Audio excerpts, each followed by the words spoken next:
గౌరవ పార్లమెంట్ సభ్యులు మహేష్ కుమార్ యాదవ్ గారికి, స్థానిక శాసనసభ్యులు బర్రెడ్డి రాధాకృష్ణ గారికి, అదేవిధంగా గౌరవ శాసనసభ్యులు చింతమనేని ప్రభాకర్ గారికి, రోషన్ కుమార్ గారికి, ధర్మరాజు గారికి, బాలరాజు గారికి, బొలిశెట్టి శ్రీను గారికి, అదేవిధంగా జిల్లా పరిషత్ చైర్పర్సన్ గారు గంటా పద్మశ్రీ గారికి, కలెక్టర్ గారికి, జాయింట్ కలెక్టర్ గారికి, మా అందరితో పాటు ఇక్కడ అనేక మంది అధికారులు, అదేవిధంగా ఈ కార్యక్రమానికి హాజరైన రైతు సోదరులందరికీ మనస్ఫూర్తిగా రాష్ట్ర ప్రభుత్వం తరఫున మీకు ముందుగా నమస్కారాలతో పాటు మిమ్మల్ని నేను కోరేది ప్రభుత్వం తరఫున క్షమించమని కోరుతున్నాను.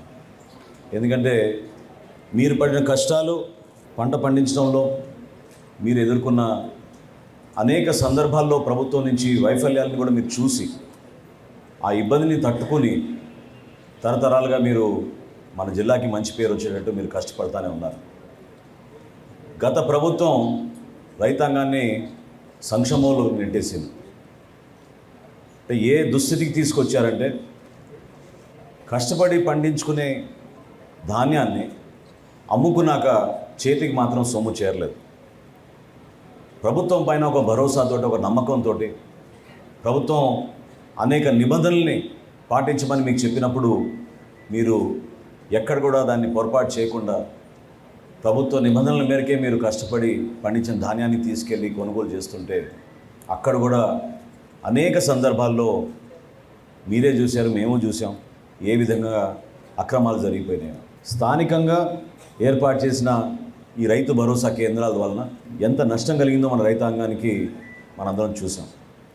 గతంలో కూడా అకాల వర్షాల వలన తడిచిపోయిన ధాన్యాన్ని కొనుగోలు చేయమని ఆ రోజున పవన్ కళ్యాణ్ గారు, చంద్రబాబు నాయుడు గారు ఈ ప్రాంతాల్లో పర్యటించినప్పుడు నిజంగానే ఇందాక బొలిశెట్టి శ్రీను గారు చెప్పినట్టు రైతులను ఎంత ఇబ్బంది పెట్టారో మేము కళ్ళారా చూసాం.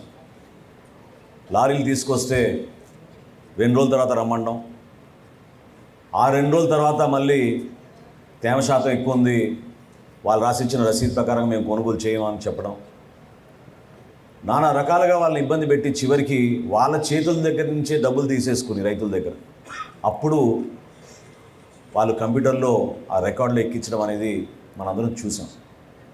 ఈ వాస్తవాల గురించి మీ అందరిలో కూడా ఉన్న ఆవేదనే ప్రభుత్వంలో మేము ఏర్పాటు చేసిన తర్వాత మొట్టమొదటి రోజు అధికారులతో నేను సమీక్షించినప్పుడు నాకే ఒక విధంగా భయం వేసింది. ఎందుకంటే సివిల్ సప్లైస్ కార్పొరేషన్లో ప్రతి ఏటా మేము దాదాపు 20,000 కోట్ల రూపాయలు టర్నోవర్ చేస్తాం.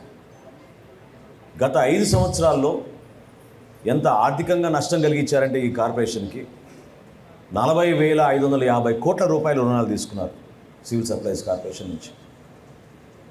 ఏ విధంగా మనం రైతుల్ని ఆదుకోగలుగుతాం మాకు అర్థం కాలేదు.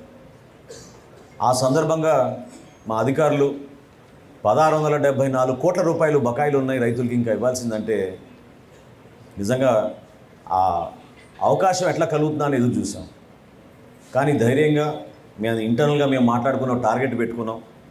నెల రోజుల్లోపే మనం ఎట్టి పరిస్థితుల్లో సరే, ఎంత కష్టమైనా సరే మన రైతాంగానికి మనం ఈ నిధులు అందించేటట్టు మనం కష్టపడదాం అని చెప్పి అధికారులందరూ కూడా ఆ రోజు కూర్చున్నప్పుడు తదనంతరం పాండ్యన్ గారిని ఢిల్లీ పంపించి అక్కడ నాబార్డు అధికారులతోటి, ఎన్సిడిసి అధికారులతోటి మాట్లాడి ఏదో విధంగా మనం రుణాలు తీసుకొద్దామని ఒక ప్రయత్నం చేశాం. మేము కాకినాడ పర్యటనలో ఆ రోజు అక్కడ పీడిఎస్ రైస్ని ఏ విధంగా దారి మళ్లించారో వాటిపైన మేము సమీక్షించుకుంటూ ఆ ప్రాంతంలో తిరుగుతున్నప్పుడు ఆ రోజు వరకు బ్యాంకర్లు కూడా మేము ఫోన్ చేస్తే ఫోన్ ఎత్తేవాళ్ళు, కానీ ఆ రోజు నుంచి ఫోన్లు ఎత్తడం మనం మానేశారు.